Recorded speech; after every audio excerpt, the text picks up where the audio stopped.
wabarakatuh. Mohon izin memperkenalkan diri. Kami kelompok pengawas dari KCD 7. Saat ini kami menghadirkan video sebagai bentuk pelaksanaan tugas di pelatihan induksi pengawas kami di modul 7.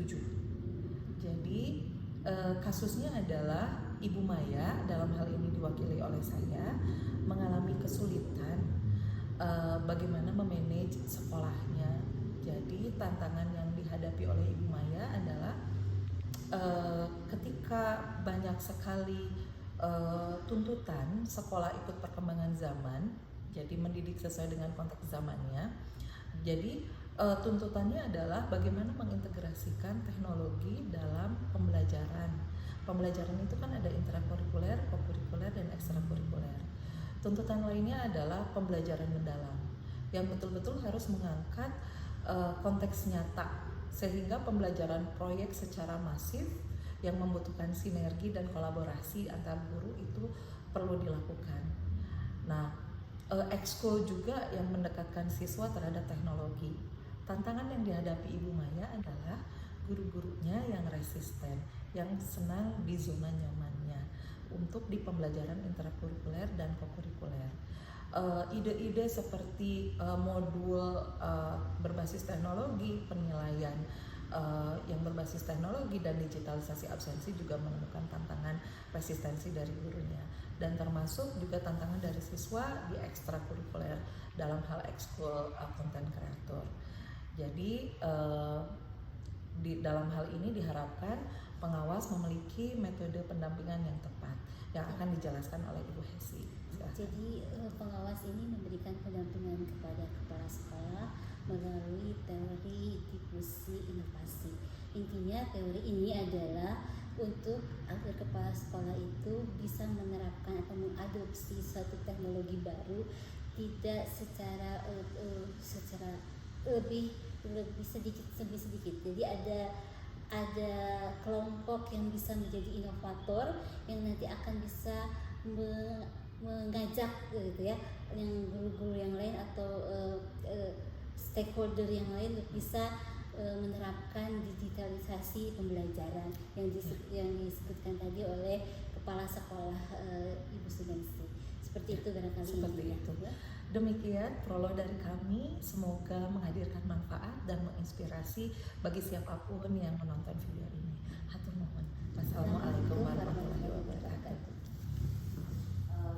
Pak Eka, Bu Hesi, punten ya di saat jam mengajar ini saya undang Pak Eka dan Bu Hesi ke sini menindaklanjuti pembicaraan kita kemarin tentang tantangan di sekolah kita. Jadi hari ini saya mengundang Pak Pengawas supaya kita mendapatkan pencerahannya. Sebenarnya sudah datang dia. Apa Mbak? Oh saya tadi dari belakang memang dari tadi udah nungguin saya. Gimana sehat semuanya? Silakan duduk Bapak. Mau minum apa Pak? Ikuti ya. Ikuti aja ya nanti ya kapan-kapan. Iya. Pak Eka ini kapan-kapan nanti Oh sebentar ya, ya Pak. kalau Pak Eka memang suka bercanda begitu, kalau ngobrol sama saya juga, Pak mau ngopi kapan-kapan aja. Oke, di belakang kita ngopi. Gak apa-apa. Iya, Gimana ini? Aduh, alhamdulillah udah bisa ketemu lagi sama Ibu Kepala Sekolah ya. Ada juga nih Pak Eka yang di kurikulumnya sama Bu Hesi di kesiswaan nih. Udah lama saya nggak kesini, malum. Saya nambah sekolah binaan. Nambah lagi Pak? Iya. Udah jadi kelas. Karena kemarin banyak yang pensiun kan, jadi ternyata nambah lagi. Jadi ya mau tidak mau saya harus mengatur waktunya agak sulit gitu ya. Jadi ya mudah-mudahan dengan di sini kita bisa diskusi ya, apa mungkin ada yang bisa saya bantu gitu ya, seperti itu. Siap Bapak. Jadi ceritanya selain Bapak nambah sekolah binaan, jadi ceritanya Kita nambah masalah. Oh iya, ya memang begitulah. Kalau saya datang ke sekolah mungkin masalah terus yang saya hadapi. Banyak masalah ya Pak. Gak apa-apa. Boleh nanti saya sambil catat ya? Boleh. Ya. boleh Bapak. Boleh. Gimana Bu Eci? Begini Pak, sebagai kepala sekolah yang memang saya masih miskin pengalaman. Jadi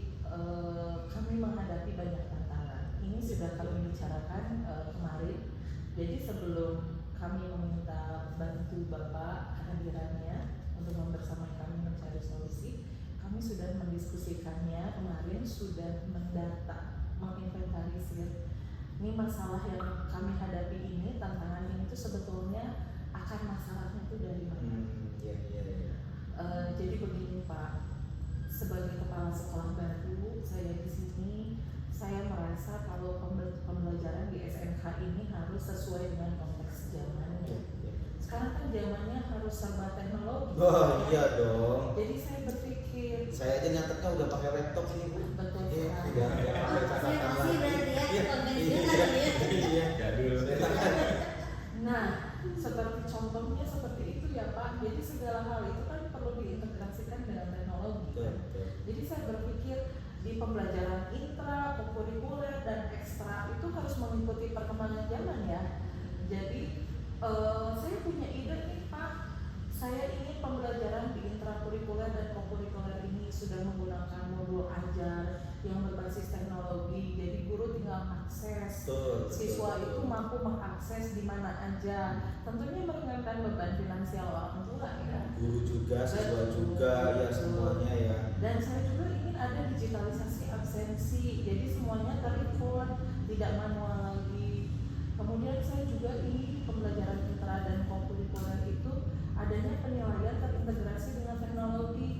Selain semuanya bisa transparan diakses orang tua, saya bisa memantau dan guru-guru juga membangun tanggung jawab untuk penilaian yang transparan. Iya. Nah seperti itu Pak. Di kokurikuler saya juga mengembangkan maunya nih Pak, harapannya ekskul yang konten kreator Pak. Sekarang lagi Untuk siswa ya. lagi happening sekali nih Pak. Betul. Namun ternyata impian tidak sesuai dengan realitas yang saya hadapi Pak. Di intra dan kokurikuler itu yang saya hadapi tantangan utamanya adalah dari guru, resistensi dari guru yang ingin tetap di zona nyamannya. Adapun di ekstrakurikuler tantangan yang saya hadapi adalah di siswanya yang ingin pakai cara-cara yang menyamankan ekskulnya itu, yang diminatinya itu ingin yang familiar untuk mereka, sehingga saking peminat Bapak itu si konten kreator teh. Nah, terkait guru Bapak pembelajaran intrakurikuler dan kokurikuler, mungkin dalam hal ini Pak Eka selaku wakasek kurikulum bisa membantu menjabarkan Iya. akar masalahnya Coba seperti ya, apa. betul Pak Eka, coba mungkin lebih detailnya, mungkin pelajaran apa kan, jadi yang sudah ada lapor ke Pak Eka atau yang muncul apa namanya permasalahan itu, mungkin Pak Eka lebih tahu ya. Pak Was, bukan hanya riak-riak, bahkan gelombang. Oh, Jadi setiap kali ada permasalahan. Tapi nyampe tsunami kan? Belum, alhamdulillah belum nyampe, dan kita mencegah itulah Pak. Saya selalu membuat laporan kepada ibu kepala sekolah tentang bidang akademik, terutama yang tadi yang sudah saya laporkan ini adalah resistensi dari guru tentang pembelajaran digital. Mereka lebih terkesan sukanya tradisional Pak. Digital apa itu nggak tahu, saya tahunya Digimon katanya. Oh, Digimon. Itu. Itu mainan Terus yang anak-anak ya. lain, Pak, ayo kita menggunakan penilaian berbasis IT. Apa itu mah, penilaianmu udah ada di sini katanya. Oh, Udah ada di sini, jadi saya bingung. Berarti indikator penilaiannya belum jelas tuh Belum dari jelas, situ makanya ya. kalau ditanya ada di sini intinya Oh, ya. iya. Saya selalu bilang dan sampaikan ke ibu kepala sekolah, pembelajaran proyek juga terkesan masih berjalan masing-masing. Jadi tiap mata pelajaran itu punya proyek masing-masing Pak. Bayangkan ada 16 mata pelajaran misalkan, Waduh. 16 proyek Kasihan anak-anak yang kalau kasihan. gitu ya. Betul sekali, bahkan sampai sore di sini. Saya selalu bilang, "Nak, kenapa masih di sini Pak? Lagi bikin proyek tempe Pak." Loh, kok masih di sini? Iya, iya. Satu lagi besok proyek layang-layang lah, proyek apa. Jadi kita pengen itu proyek yang kolaboratif, Integratif dan kolaboratif. integratif gitu kan ya, kemudian memanfaatkan digitalisasi. Nah itulah yang saya sampaikan ke ibu kepala sekolah tentang akademik. Mungkin nanti dari ekskul ibu wakasek kesiswaan. Bentar Pak Eka.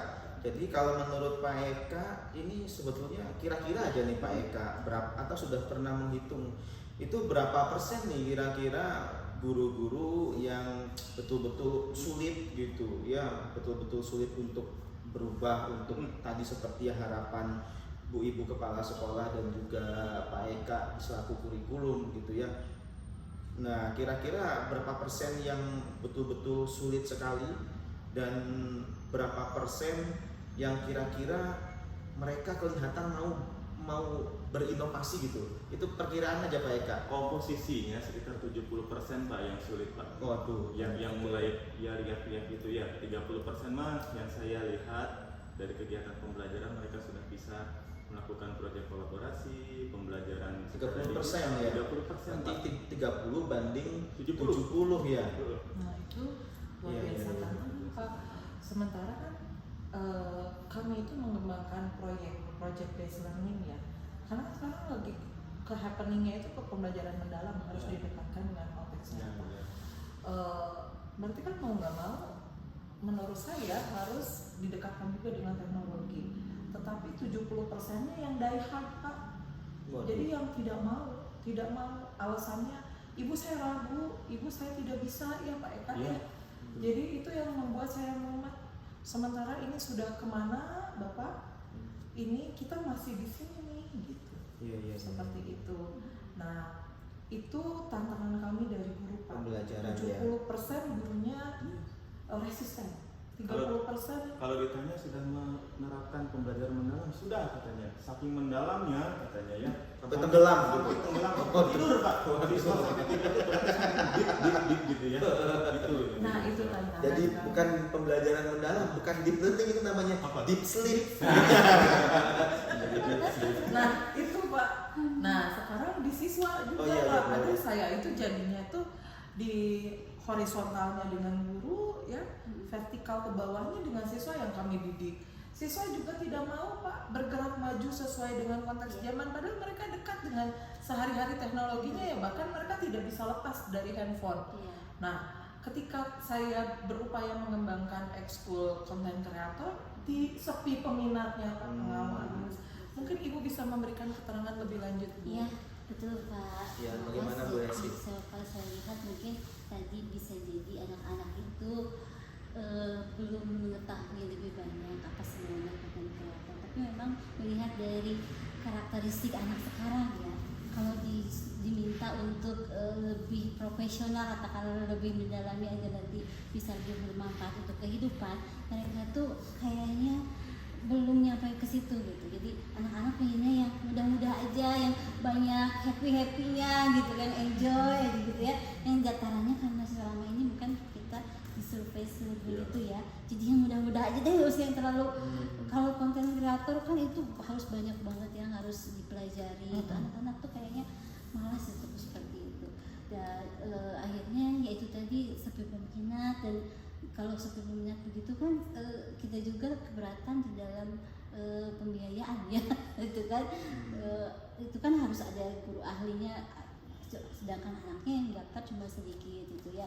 Nah ditambah juga mungkin juga ini asumsi saya ketika Pak Eka tadi bilang bahwa anak-anak sudah disibukkan dengan proyek-proyek kolaboratif, mereka sudah kelelahan lebih dulu ya gitu ya, waktunya gitu. Sedangkan itu tadi inginnya yang buat namanya ekstrakurikuler untuk biar minat dan bakatnya yang enjoy aja gitu, yang bukan membuat mumet. Kalau konten kreator kan Jadi nambah-nambah lagi.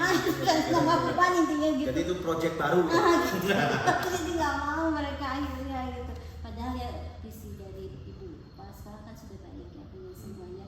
Jadi mereka punya kemampuan digital juga gitu kan untuk bekal kehidupan. Tapi kan kita SMK-nya salah satunya ada jurusan DKV ya, desain komunikasi visual, itu sangat-sangat relate kan sebenarnya dengan konten kreator gitu ya. Gitu. Tapi sayang sekali anaknya sedikit sekali keinginan untuk bisa masuk ke ikut yang ekskul. Nah itu Pak. Sementara kan tantangan saya sebagai kepala sekolah, apalagi SMK, kan harus mampu menajamkan atau bahkan membangun life skills ya. Nah dari kondisi gurunya seperti ini, siswanya seperti ini, saya harapkan barangkali Bapak bisa membersamai kami ya, menemukan solusi nih Pak. Bagaimana? Baik, jadi ini termasuk permasalahan yang sangat kompleks ya saya kira ya. Jadi bukan hanya permasalahannya pada muridnya, tapi ternyata gurunya juga ya yang seharusnya bisa memberikan contoh untuk muridnya. Siapa tahu padahal kalau gurunya sudah mulai mengenal IT, anaknya juga ya jadi terbawa ikut ya. Harusnya sih begitu ya, tapi mau tidak mau ya apa ya kira-kira ya. Bapak dan Ibu, Pak Eka, Bu Eci sama Bu Hesi pernah tahu ada teori namanya teori difusi inovasi nggak? Belum Pak. Jadi kalau begini, jadi teori difusi inovasi ini sebetulnya dia ini teori yang menjelaskan penyebaran suatu ide-ide. Jadi terjadi penyebaran sedikit demi sedikit gitu ya, lama-lama menyebar semuanya, akhirnya yang tadinya awalnya sedikit itu menjadi banyak semuanya gitu. Nah kurang lebih sih begitu, nanti lama-lama pemahamannya itu akan sampai ke semuanya, meskipun mungkin tidak 100% tapi kan mendekati 100% gitu. Nah jadi sebetulnya kira-kira itu penyebaran cenderung seperti saling mengajak ke yang lain gitu. Nah itu betul. Nah itu ya betul Ibu Hesi. Berarti Harus ada agen nih. untuk konteks guru nih Pak. Gimana menurut Ibu? Untuk konteks guru berarti saya suntikan ide ke yang 30% itu, membangun militansinya sehingga mereka mempraktikannya di lapangan, sehingga punya praktik baik, sehingga ketika saya aktifkan komunitas belajar itu bisa menularkan ke yang lainnya gitu ya. Nah betul. Nah tapi kan tadi Bu Eci agennya 30% nih. Yakin nggak Bu Eci langsung 30% nih? Menurut Pak Eka, pandangan guru-guru yang seperti itu, apakah mau bener langsung agennya itu 30% atau mau berapa persen dulu? Sepertinya Ada berapa pandangan Pak Eka nih? 30% itu bisa Pak jadi agen. Soalnya mereka memang benar-benar ya dalam mengajar secara digital oke. Mereka saling proyek kolaborasi satu dengan lain. Sepertinya sih bisa Bu untuk yang itu. Ya kan sedikit-sedikit lama-lama menjadi bukit ya. Betul. Jadi sebetulnya dalam 30% tadi itu, kalau dalam teori ini sebetulnya bisa jadi 30% itu yang betul-betul dia memiliki inovasi itu yang mungkin tidak banyak ya, paling sekitar 10-12%-an. Nah itulah mungkin yang dilatih dulu tuh kalau mau Kemudian mereka akan mendampingi ya. Jadi dalam teori ini sebetulnya ada namanya teori yang disebut sebagai inovator. Nah tadi yang Ibu Hesi bilang agen itu yang kita sebut sebagai inovator. Nah setelah inovator itu ada namanya early gitu ya, early inovator gitu ya, atau early adaptor gitu ya. Jadi dia akan melihat dari yang sudah memberikan inovasi, yang punya inovasi itu dia melihat, kemudian nanti dia mencoba gitu. Nah jadi kalau kita tidak sanggup 30% dulu, ya coba ambil dulu yang kira-kira 10% dulu. Itu kira-kira yakinkan bahwa dia benar-benar bisa jadi inovator dan bisa menjadikan orang lain itu mengikuti mereka gitu. Saya ketemu aha momen. Nah coba. Saya ketemu aha momen. Pak Eka, jumlah guru kita kan ada 90 ya. 100 ya. Berarti kalau 20% dari 100 kita 20 orang. Nah, ketemukan angkanya ya. Nah, menjadi inovator itu kan berarti harus berangkat dari dia melihat berbagai contoh, kemudian memodifikasi, itu menjadi kreatif kan. Kemudian diangkat ke rekontekstualisasikan ke konteks sekolah kita dan menghadirkan sesuatu yang baru, itu kan baru inovator ya. Betul. Berarti kita harus berangkat dari model-model ya. Mungkin studi tiru Pak Eka ya. itu bisa untuk sekolah kita ya, membawa 20 guru kita yang bisa diajak ke SMK Tunas Unggul gimana? SMK populer di kota kita. Jadi kan sebetulnya kunci dari teori ini itu adalah adopsi. Nah, jadi kita menciptakan sesuatu yang bisa diadopsi ya. Nanti setelah ini di sini nanti akan diadopsi lagi gitu loh. Nanti terus Okay. nanti menyebar tuh. Ya. Jadi kita nggak bisa memaksa ayo berubah gitu. Semua ya, semua. Betul, Bisa coba bergerak bayangin semua. aja kalau nggak ada agen, Iya. kata-kata Bu Hesi, tidak ada contoh, tidak ada inovator, Sulit. nah kan sulit. Tapi kalau udah ada contohnya, loh itu bisa, gitu ya. Kita coba adopsi, gitu. Siapa Siap. siap bukan Nah. saya. Jadi begini Pak Eka, kalau begitu ya, tolong diagendakan. Siap. Kita akan melakukan studi banding Minggu depan ya. minggu depan, Siap. dijadwalkan. Kemudian agendakan juga untuk tindak lanjut dari studi banding ini. Jadi ada rapat Enggak. lanjutan untuk mereka mulai mengaplikasikannya di kelas. Kemudian minta mereka 2 minggu mengaplikasikan bagaimana bentuk aplikasinya. Harap mereka mampu menyusunnya dalam pakaran yang benar. Kemudian kita agendakan di komunitas belajar. Jadi 1 bulan ini kita fokuskan ke studi tiru dan penerapannya.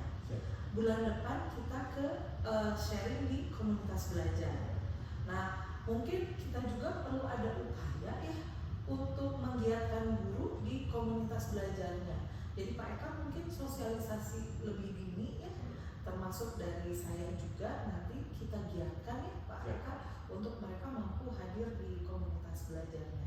Dan kita juga bangun semangat untuk yang 30% ini yang nantinya jadi agent. Ya. Alhamdulillah Pak.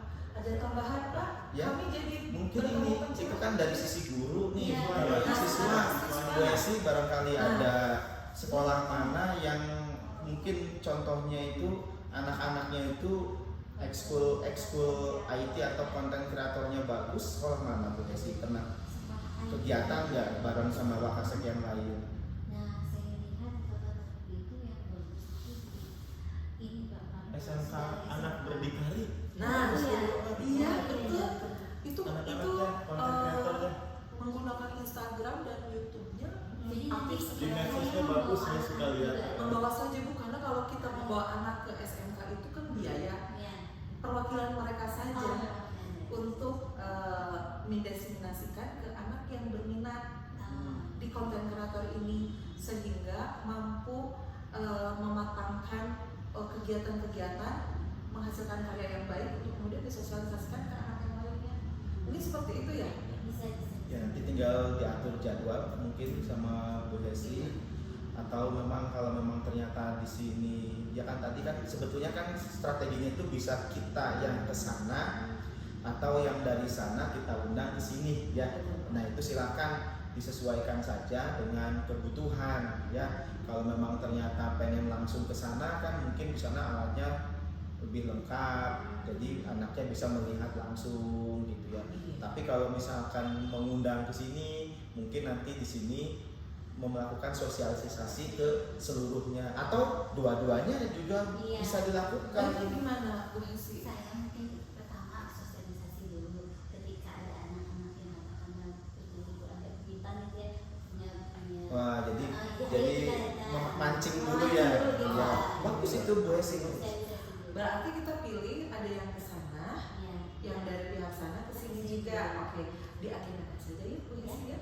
Tanggal berapa saya tunggu laporannya, detail rundown kegiatannya seperti apa, deskripsi lengkapnya. Bu Hesi bergerak dengan tim kesiswaan dan kemudian dengan tim ekskul konten kreator. Nanti saya siap berkoordinasi dengan pihak keuangan Ya. ya Siap. untuk menganggarkan kegiatan ini di anggaran perubahan. Karena sebentar lagi ya Iya.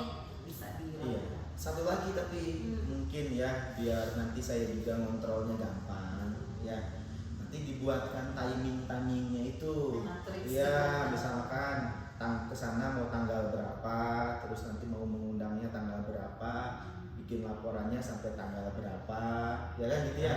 Jadi ada apa namanya timingnya, perencanaannya. Karena kan yang namanya penyebaran itu tidak selalu instan.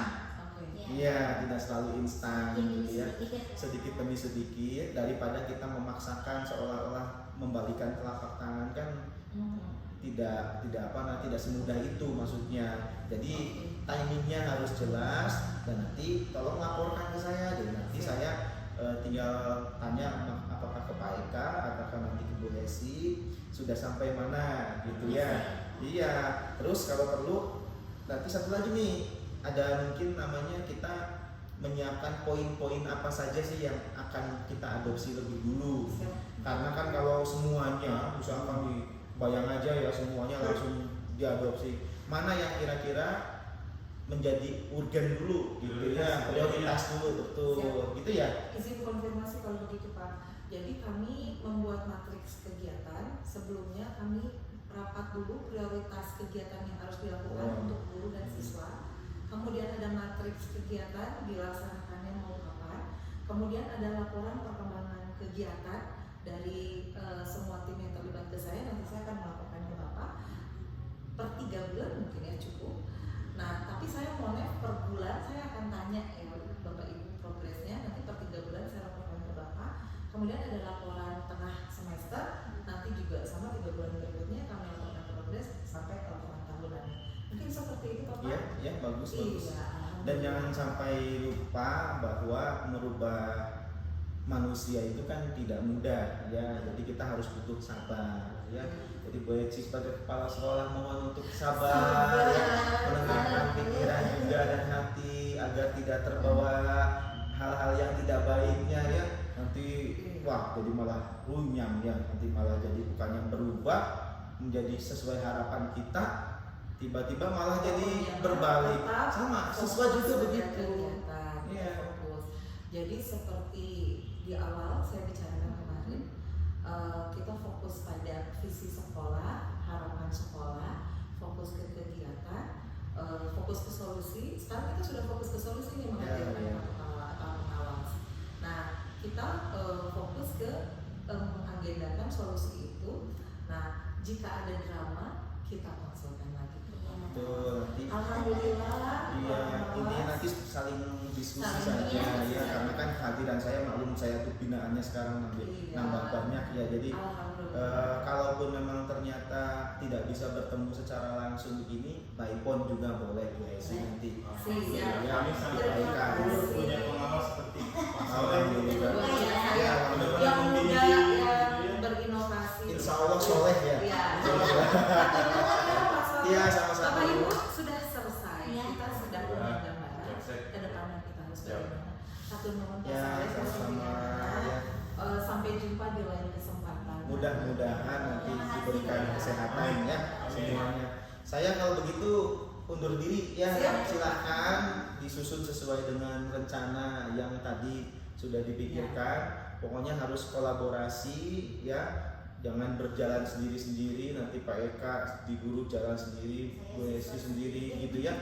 Kalau ada yang perlu ditanyakan silakan rembukan saja. Ya. Saya pamit kalau begitu ya Bu Heci. Oh, Oh ya, belakang aja. Iya. Ayo, itu saja mungkin ya. Satu nuhun. Ya, terima kasih banyak Bu Heci. Ya, ya. Terima kasih Mas. Ya, Pak, jauh. Ya, monggo semuanya.